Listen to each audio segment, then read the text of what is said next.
69절부터 75절까지 같이 함께 읽어보겠습니다. 시작.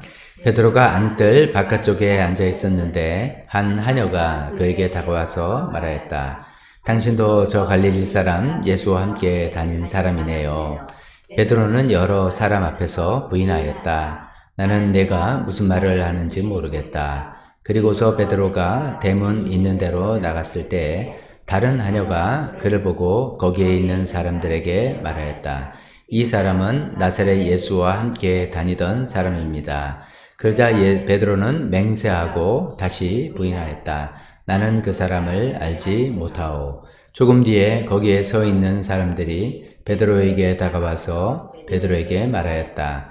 당신은 틀림없이 그들과 한패요.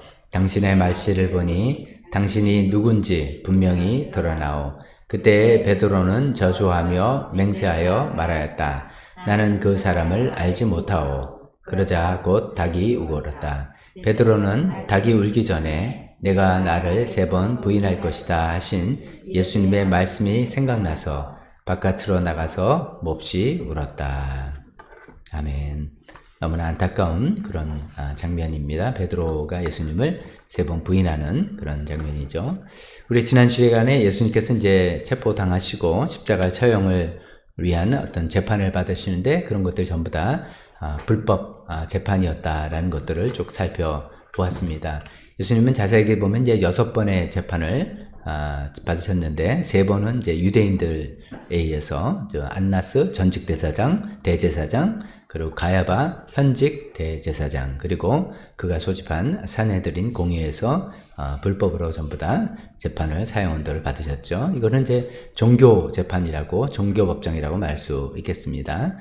그 다음에는 이제 빌라도에게 넘겨져서 이제는 이제 로마인 혹은 로마 정치 제도에 있는 사람들에게 또 3번 재판을 받으셨죠. 빌라도에게 먼저 받으시고 그 다음에 헤롯 왕, 헤롯 안티파스입니다. 헤롯 대왕의 아들.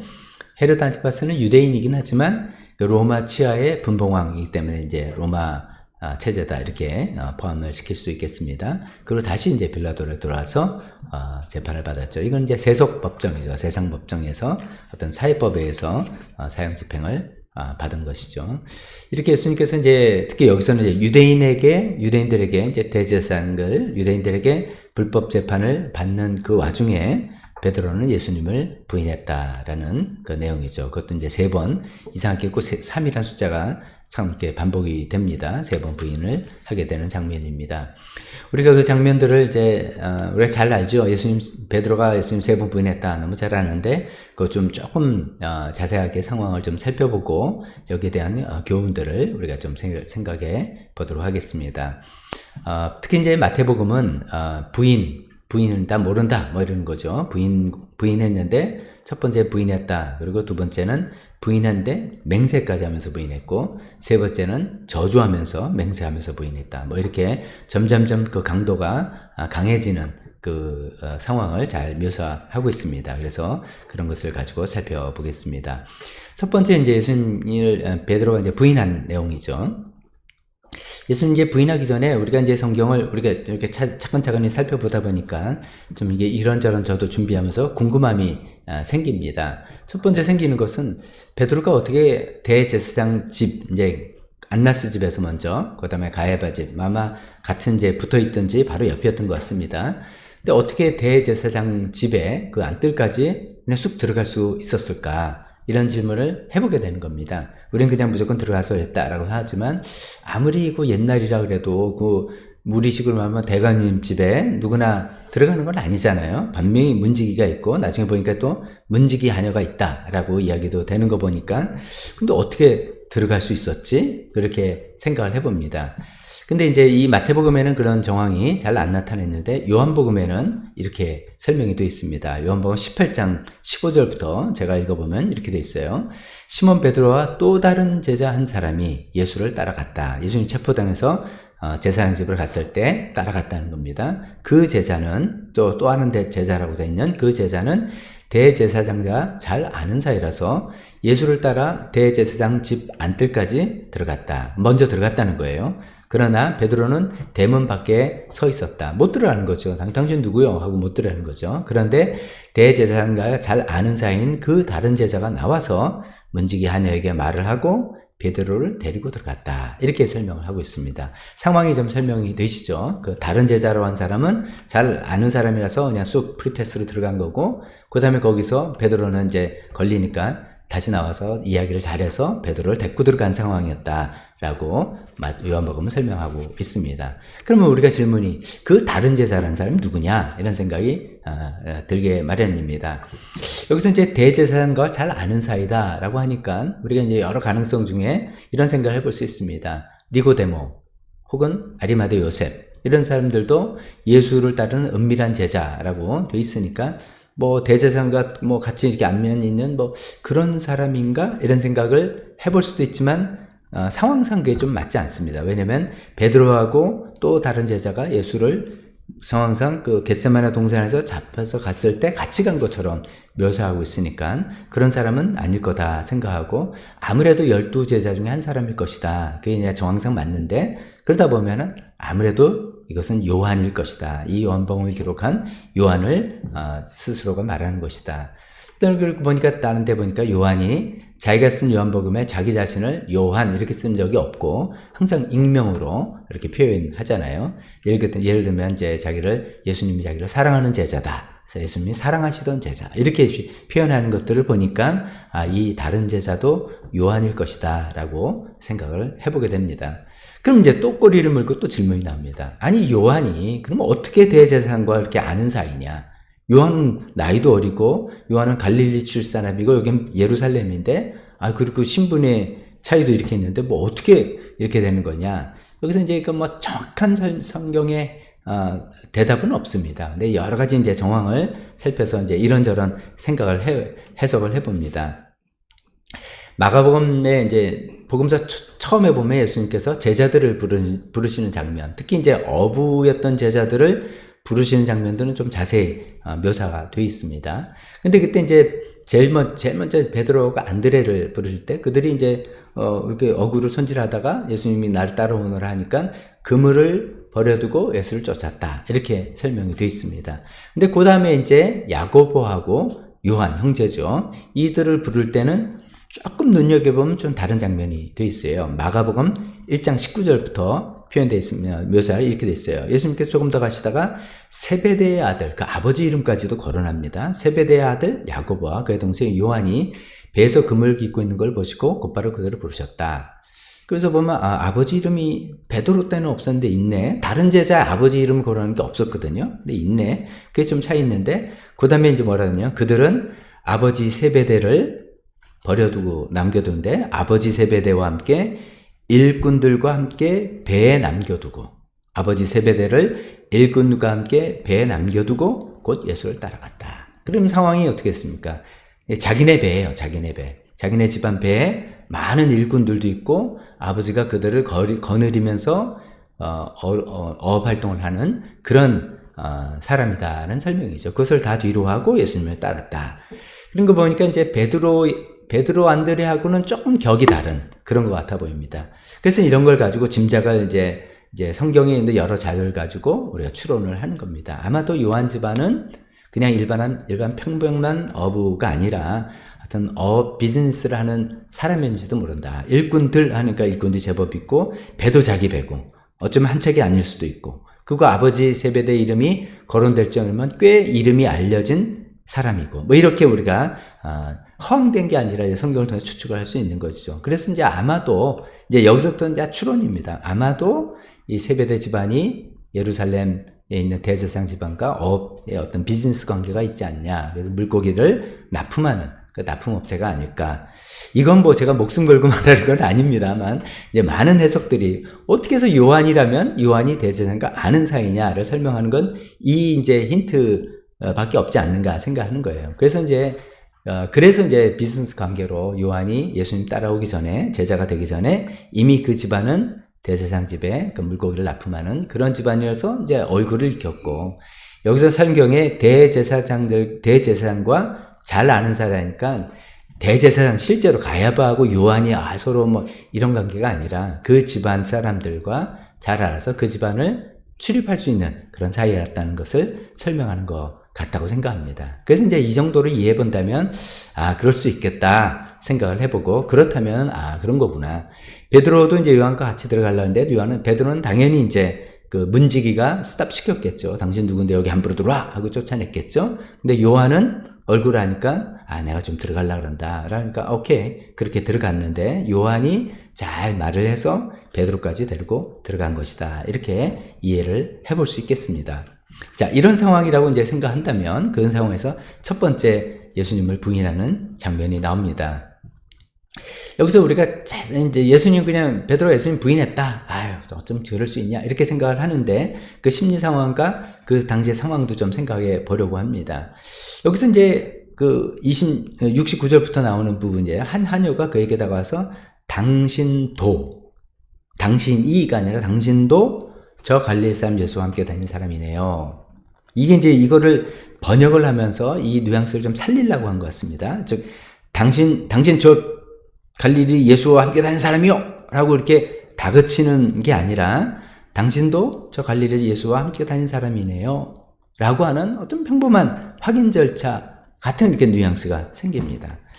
요한복음 아까 읽었던 18장을 보면 조금 더 그 분위기를 볼 수가 있습니다. 18장 17절에 그때 문지기 하녀란 여자아이라는 것도 좀 새롭습니다만, 하녀가 베드로에게 이렇게 이제 요한이 잘 말해서 베드로 들어가려는 장면 때 이렇게 합니다. 당신도 이 제자 가운데 한 사람이지요? 하고 굉장히 평범하게 물어보는 거예요. 그때 베드로가 아니요 라고 얘기했어요.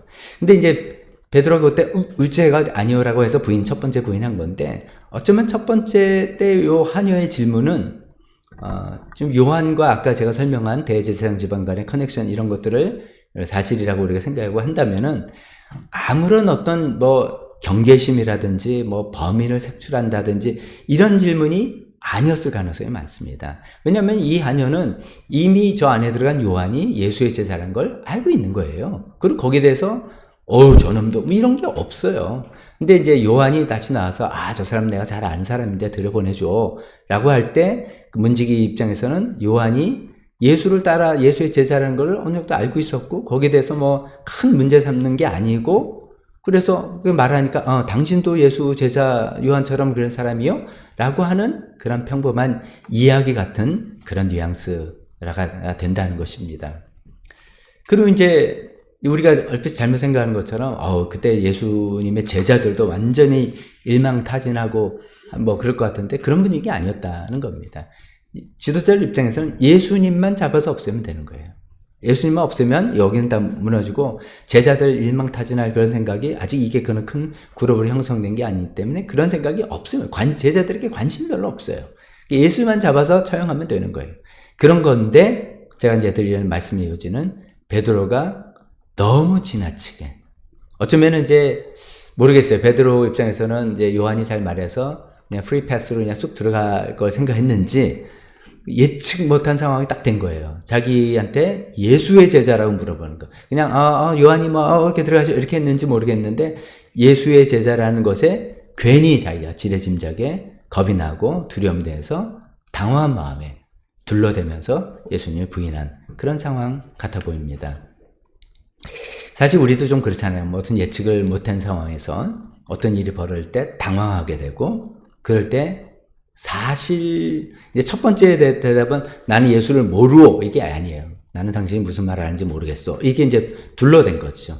그래서 예측하지 못한 상황이 됐을 때 당황하게 되면 이렇게 좀 둘러대면서 위기를 모면해 보려고 하는 그런 경우도 우리한테도 있는데, 많이 있을 텐데, 이제 베드로가 지금 그런 상황이었던 것 같습니다.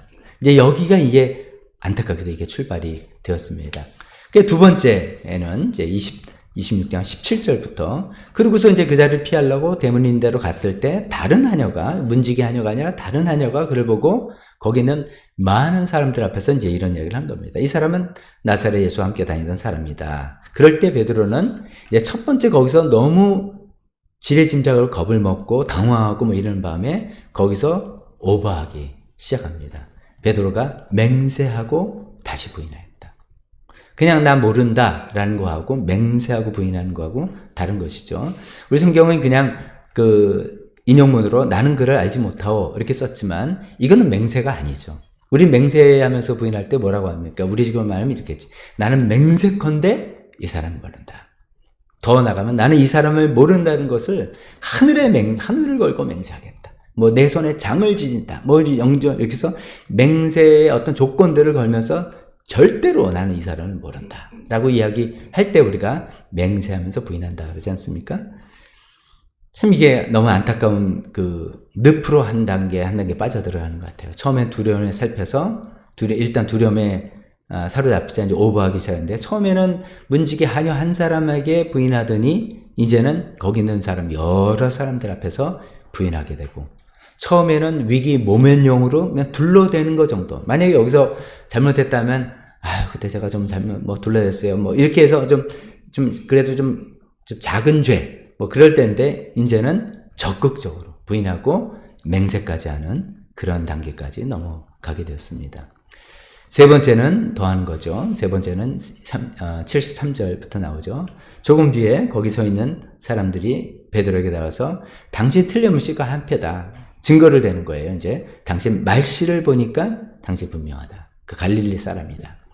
우리나라도 이제 지금 뭐 영남쪽, 호남쪽 이렇게 사투리 같은 걸로 금방 또 충청도도 금방 구분하지 않습니까? 근데 그 당시도 마찬가지죠. 이 갈릴리 지방 사람과 남쪽 예루살렘 지방 사람들은 말투가 다른 거예요. 사투리가 뭐 갈릴리 사람들이 사투리다 이렇게 표현하겠죠. 첫 번째, 두 번째 대답을 하면서 자기는 모르게 사투리를 뭐 쓸 수밖에 없는 거죠. 그걸 쓰니까 예수님은 나사렛 예수를 알려주고 갈릴리 출신이라는 게 다 알려졌으니까 당신 갈릴리 사투리 쓰는 거 보니까 틀림없다 이렇게 이야기를 하는 것이죠. 그럴 때 이제 베드로가 정말로 무리수를 써서 저주하면서 맹세했다라고 이야기하겠습니다. 왜 베드로가 여기서 이렇게까지 무리수를 둘까? 왜 저주하면서 맹세까지 할 정도로 막 무리수를 두었을까? 여기서 이제 사투리 말투 가지고 이제 어떤 그 증거를 가지고서 뭐 이제 근거를 가지고 이야기하는 것도 있고요. 요한복음하고 연결시켜서 생각해보면 요한복음 18장 26절에는 이렇게까지 나와요. 이 세 번째 때 베드로에게 귀를 잘린 사람 있죠. 겟세마네 동산에서 체포 당시에 한 사람 귀를 잘렸잖아요. 이제 말고라고 이름까지 요한복음 알려졌는데 그 사람의 친척이 거기 있었던 거예요. 그 친척이 자기 친척 말고가 체포 당시에 그 동원됐는데 아마 그 책임자인지 뭔지 했는데 귀가 상처나고 잘린 거를 다 이야기 듣고 알았겠잖아요. 근데 보니까 그 귀 자른 그놈 같은 사람 저기 있는 거예요. 근데 이제 밤이니까 확실하지는 않은 거예요. 근데 이제 아무래도 모양새 비슷하고 말투도 뭐 비슷하니까 당신이 동산에서 그와 함께 있는 것을 내가 보았는데 무슨 딴소리냐? 이렇게 이야기되니까 이런 구체적인 정황까지 들고 따지기 때문에 베드로서는 이제는 무리수를 두지 않을 수 없겠다라는 생각이 들었던 것 같습니다. 그래서 저주하면서 맹세했다라고 이야기하는데 이제 우리 성경에는 누구를 저주했다는가 목적어가 없어요. 저주의 대상이 아무리 봐도 기록이 없어요. 그래서 이제 이것도 또 생각해 보는 겁니다. 누구를 저주했다는 말인가? 여러분 생각에 베드로가 누구를 저주하면서 맹세한 것 같습니까? 가능성은 두 사람이에요. 그죠? 하나는 예수님을 저주하거나 나 모른다는 저 사람을 저주하거나 둘째는 자기 자신을 저주하거나 이런 거죠. 그런데 이제 두 가지 가능성 한번 생각해 보겠습니다. 먼저 예수님을 저주했다. 이제 베드로 입장에서는 이미 두 번 이렇게 부인까지 했는데 두 번째는 맹세까지 했는데도 계속 질문이 들어오고 이제 구체적인 정황까지 말투나 거기서 내가 봤다 뭐 이렇게 되니까 이 부담감이 압박감이 점점 심해지는 거죠. 그래서 아예 그 예수님을 확 저주해버림으로써 자기가 의심받는 데서 완전히 완전히 이제 선을 그어야 되겠다라는 그런 생각이 우리 일반적으로 들 수 있지 않습니까? 들 수 있죠. 저는 이걸 들으니까 이제 그런 생각이 듭니다. 일본에 우리가 잘 알려진 거죠. 일본에 이제 천주교죠. 천주교, 이제 기독교라고 그냥 표현합시다. 기독교 들어와서 한때는 많이 이제 성행하다가 에도 막부 시대가 되니까 세국 정책을 하면서 기독교를 탄압하기 시작했습니다. 그래서 기독교인들 색출하는 방법이 예수님의 그 성상 그런 거를 그려놓고 여기를 밟고 지나가라. 그거는 이 예수를 저주하고 지나가는 걸 보면 네가 예수 안 믿는다는 걸 내가 안다. 이런 뜻이죠. 그래서 그 그림을 후미에 밟는 그림이라는 뜻으로 알려져 있지 않습니까? 그걸 후미에를 밟음으로써 내가 이 사람을 믿긴커녕 이 사람 나 저주하는 사람이요. 발로 뭉개고 간다. 이런 거를 적극적으로 보여라. 이런 정책이었죠. 예수님, 이때 베드로 심정이 그럴 수도 있다. 이거죠. 그럴 수 있다는 거죠. 그래서 완전히 예수님 저주함으로써 자기 자신이 그 의심에서 완전히 벗어나기 위한 굉장한 뭐라 그럴까요? 강력한 술을 쓴 거죠. 이렇게 볼 수 있겠죠. 근데 이제, 그럴 수도 있어요. 사람이 급하다 보면 그럴 수 있어요. 근데, 아무래도 그런 것까지 할까라는 생각이 좀 듭니다. 그래서 저도 이제 이거저거 생각도 해보고 또 사람들이 설명해보는 것도 보니까 양쪽의 의견이 다 있는데 그쪽에서 이제 저는 아무래도 베드로가 예수님을 저주할 수도 있어요. 가능성도 있는데 그렇기보다는 자기 자신을 저주했다. 아까 맹세하는 차원에서 더 나가서 저주하는 식으로 가지 않았을까 이렇게 한번 생각을 해봤습니다. 그러니까 예를 들면 이거예요. 저 사람을 모른다는 내 말이 거짓이라면 하나님이 나를 저주하라. 이런 거예요. 자기한테 저주를 거는 거죠. 내 말이 진짜 못 믿어? 내 말을 못 믿는다면 하나님 나를 저주해 주셨다. 하나님 나를 저를 저주해 주세요. 라고 이제 유대인들 그 우리보다 훨씬 종교적인 사회에서 하나님의 이름을 거론하면서 하나님 나를 저주해라. 내 말이 참말이 아니라면. 이렇게 하는 식으로 이야기했을 것 같다는 겁니다. 유대인들 사회에서 이제 그런 게 종종 있어요. 구약 성경에도 보니까 사무엘하 3장 35절에 보니까 이제 다윗이 통일 왕국을 이루기 전에 사울은 죽고 난 다음에 아직도 남북으로 대치되어 있는 그 중간기에 그 북쪽 이스라엘의 아브넬이라는 총사령관이 있죠. 이제 생략하고 그 아브넬의 장례식 때 이제 다윗이 이렇게 얘기합니다. 날이 아직 채 저물지 않았을 때 온 백성이 다윗에게 와서 음식을 들도록 권하니 다윗은 아브넬이 죽었을 때 막 슬피한 거예요. 어떻게 보면은 어떤 사람 생각할 때 아브넬 죽었으니 잘 됐네. 다윗한테는 이제 그냥 북쪽 그냥 접수하면 되겠네. 이렇게 생각할 것 같은데 다윗의 입장에서는 자기가 한 행동도 아니고 이것을 오해받고 싶지 않고 이런 마음이 또 가능했죠. 그래서 음식을 안 먹었단 말이에요. 그러니까 사람들이 와서 다 다윗에게 앉아 좀 드시오라고 권하니까 다윗이 이렇게 이야기합니다. 다윗이 맹세하였다. 오늘 해가 지기 전에 내가 빵이나 그 어떤 것을 마시라도 보면 하나님이 나에게 어떤 벌을 내리셔도 마땅하다. 이게 유대인식의 저주하며 맹세하는 거예요. 내가 어떤 행동을 하는데 내 말이 참말이 아니고 내 진심이 게 아니라면 하나님이 나를 어떤 벌을 내더라도 하나님 나를 죽이셔도 나는 마땅하다. 이런 식으로 저주를 하는 그런 것이죠. 베드로가 지금 그런 거예요. 내가 예수님을 모른다고 하는 내 말이 거짓말이 아니라면 하나님 나를 죽이셔도 좋다. 진짜 이게 생각해보면 너무 끔찍한 거 아닙니까? 정말 넘을 수 없는 선을 넘어버린 거예요. 예수님을 부인하기 위해서 하나님까지 끌어들인 거예요. 베드로가 이제 우리가 이제 누가 베드로를 우리가 탓할 자격이 있겠습니까? 우리도 어떤 생명의 위험이나 이런 어려운 곤란한 일에 당하면 점점점 우리가 이렇게 오버하고 무리수를 두는 과정으로 가는 거예요. 우리 있죠. 근데 이제 베드로 그 상황을 생각하면서 정말 너무나 안타깝고 마음 아픈 거죠. 3번이나 이렇게 예수님을 부인하고 맹세하고 저주하자마자 닭이 울었다는 거예요. 그 장면을 생각해보면 정말 베드로 인생에는 정말 지우고 싶은 그런 상황 아닙니까? 그때 닭이 울고 다른 복음서는 기록이 안 돼 있는데 누가복음에는 그 닭이 울고 그 경내에 묶여있던 예수님과 눈이 마주쳤다.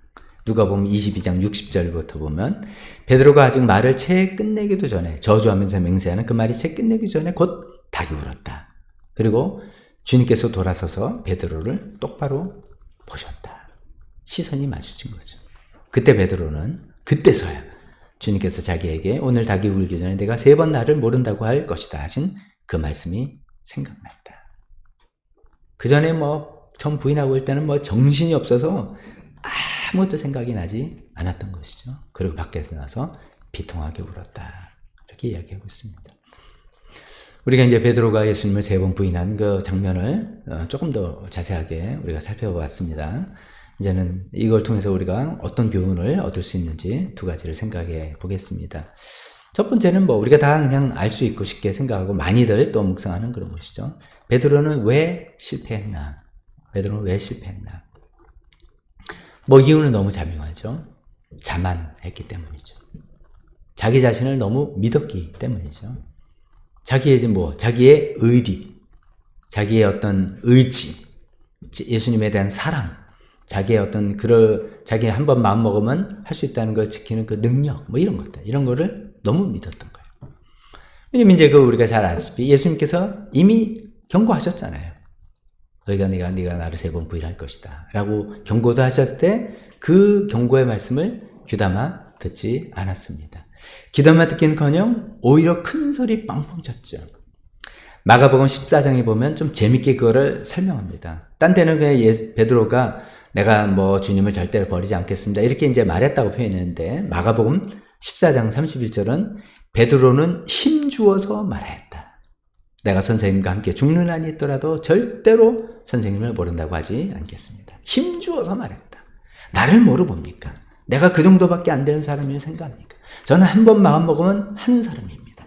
제가 뭐 목숨을 걸고 제가 뭐 이렇게 자기 자만을, 예수님의 경고를 귀담아 듣지 않고 생각했던 그 자만이 이런 패망의 결과를 낳았죠.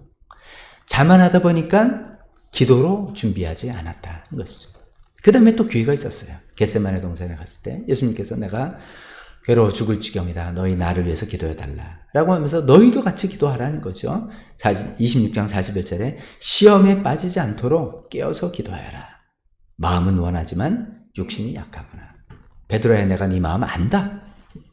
네가 어떤 마음을 가지고 있고 네 소원이 어떤 거고 네가 나에 대한 사랑과 너의 뭐 이런 내가 다 안다. 네 마음이 없다는 게 아니다. 그거 알지만 육신이 약하다. 그렇기 때문에 시험에 들지 않도록 깨어서 기도해야 된다 라고 이야기하셨지만 우리가 잘 알다시피 쿨쿨 잤던 것이죠.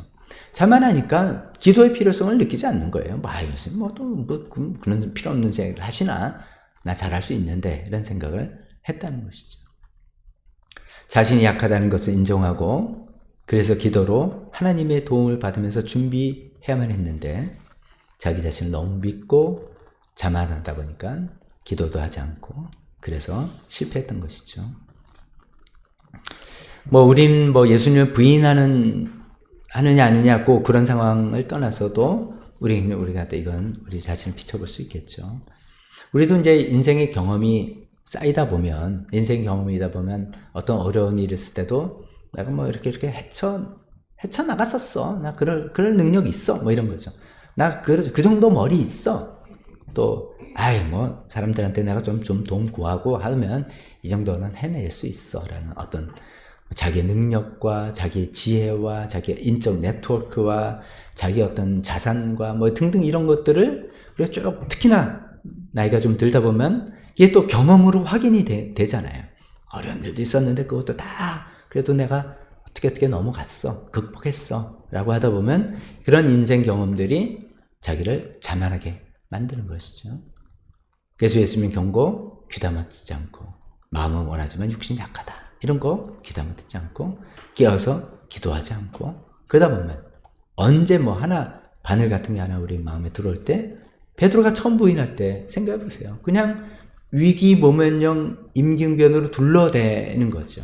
근데 그렇게 시작하다 보니까 점점 맹세하고 저주하는 그 무서운 자리까지도 가게 되는 걸 우리는 절대로 가지 않는다고 우리가 이야기할 수 없지 않겠습니까? 우리도 정말 이것을 교훈으로 삼아야 되겠습니다.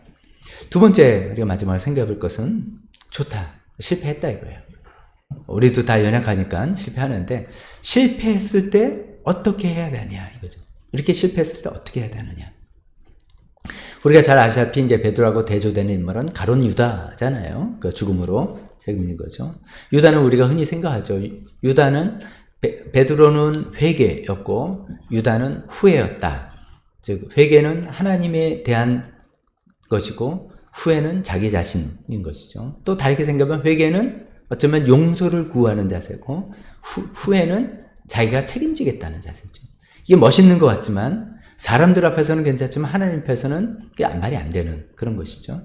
이제 베드로가 회개와 용서를 구하는 자리로 이제 잘 왔는데 어떻게 왔는가 이것을 한번 생각해 보려고 합니다. 그 베드로가 이제 그 세 번째 예수님 부인했을 때 닭이 우는 소리를 탁 들었을 때, 또 그리고 누가복음에 의하면 예수님과 그 시선이 탁 마주쳤을 때 그 심정, 어떤 심정일까요? 그때 그 심정은 어떤 심정일까요? 죽고 싶은 심정 아닐까요? 그리고 자기가 지금 마지막 말한 말이 이거잖아요. 내가 저 사람 모른다고 하는 말이 거짓이라면 하나님이 나를 죽여도 줬어 라고 하는 저주잖아요. 하나님 나를 죽이자, 이런 저주잖아요. 그러니까 자기가 말한 그 하나님의 저주를 받아 마땅한 놈이란 생각을 했을 것 같아요. 나는 살아갈 가치가 없는 놈이다, 이런 생각을 했을 것 같아요. 사실 여기서 어떻게 보면 베드로가 어떻게 죽지 않았을까, 이게 정말 미스터리예요. 유다보다도 더한 어떤, 유다는 막 이게 이런 거 아니었잖아요. 유다는 물론 잘못이지만. 그러면 이제 또 생각해보니까, 그래도 베드로가 거기서 정신을 온전하게 잡았던 거는 예수님께서 미리 경고하신 거 그거 기억나서 그런 거다라고 생각하는데, 그렇게 생각할 수도 있지만 그렇기 때문에 더 나쁜 놈이죠. 미리 경고까지 하셨는데도 새카맣게 잊어버리고 이렇게까지 했으면 나는 더 죽어 마땅한 놈이다, 이렇게 생각을 할 수 있겠습니다. 그런데 베드로가 아마도 예수님께서 미리 경고하신 말씀, 네가 나를 닭 울기에는 3번 부인할까, 더 경고 말씀만 기억한 게 아니라 요 말씀도 기억한 것 같아요. 그건 누가복음 22절에 나오는 또 잘 알려진 말씀이죠. 22장 31절부터 시몬아 보아라, 사탄이 밀처럼 너를 체질하려고 너희를 소나기에 넣기를 요구하였다. 체질은 이제 이거 뭐죠? 체질에서 알곡은 밑에 가라앉고 겨는 이제 이 바람에 날려가서 하는 거잖아요. 그러니까 사탄이 제자들을 탁 체질하는 거예요. 너네들 진짜 믿음 있어 없어? 한번 내가 해볼게. 막 유혹 한번 해볼게 라고 한다는 그런 의미로 설명하죠. 근데 이제 이게 중요한 거죠. 그러나 예수님 말씀에 나는 네 믿음이 꺾이지 않도록 너를 위하여 기도하였다. 첫 번째 이 말이에요. 나는 내 믿음이 꺾이지 않도록 너를 위해서 기도했다. 두 번째, 내가 다시 돌아온 때에는 내 형제를 굳세게 하여라. 이 두 가지 말씀을 베드로가 기억을 해낸 거예요. 예수님의 그 기도, 내 믿음이 꺾어지지 않도록 내가 기도했다. 그게 무슨 말이에요? 네가 여기서 실패했을 때 잘못된 생각에 빠지지 않기를 내가 미리 기도했다는 것이죠. 그 잘못된 생각이라는 게 우리가 유다하고 비교한 거잖아요. 후회하고 자기가 그냥 책임지겠다고 해서 그냥 파멸의 길로 가는 그게 아니라, 이럴 때 회개로 나오고 하나님께 용서를 구하는 올바른 생각을 하도록, 그런 믿음을 발휘할 수 있도록 예수님 내가 널 위해서 기도했다. 이 말씀도 생각이 났을 거라는 거죠. 그러니까 이제 자기가 자기의 한 짓을 생각하고 예수님께서 미리 경고하신 걸 생각하면 죽을 맛인데, 근데 이 말씀도 생각난 거예요. 예수님이 그걸 다 아시고 나를 위해서 기도하셨구나. 나를 위해서 기도해 주시고 그때 내가 어떤 생각을 하기를 바라시는구나를 깨달은 거, 기억난 거죠. 두 번째로, 게다가 이제 너는 이제 깨우쳐서 이제 다시 돌아와서 내 형제를 굳세게 하라. 왜냐면 너 같은 사람들이 앞으로 줄줄이 있을 거니까 그때 이 회개, 용서의 하나님의 은혜를 네가 손수 선포하는 사람이 돼야 되지 않겠냐 라는 그 말씀까지도 기억이 난 거죠. 그 예수님의 기도와 예수님의 그 말씀 덕분에 베드로는 아마 여기서 올바로 마음을 붙잡고 일어날 수 있었을 거라 생각합니다. 그래서 이제 이렇게 생각해 봅니다. 정리해 보면 어떻게 실패했을 때 어떻게 해야 되나, 뭐 이제 다른 거 가지고 생각할 수도 있겠지만 말씀을 기억해야 됩니다. 말씀을 기억해야 됩니다. 어떤 말씀을, 특히나 이 말씀, 나를 위해서 기도해 주시는 예수님의 그 심정, 예수님이 뭐라고 기도하시는지, 또 그 다음에 예수님이 나에게 어떤 거를 기대하시는지, 그 말씀을 기대해야 되는 거죠. 우리가 성경 말씀을 많이 읽으면서 그 말씀이 지식으로 끝나지 않고 내 삶에 어떤지 현실적인 문제가 어떻게 올 때 그 말씀을 기억하고 그 말씀을 믿고, 그래서 우리 다 실패할 수밖에 없는 인간이라 할지라도 또 다시 일어나서 하나님의 은혜의 자리로, 또 다른 사람들 오히려 세워주는 자리로 나아갈 수 있는 우리 모두가 되었으면 좋겠습니다. 기도하겠습니다.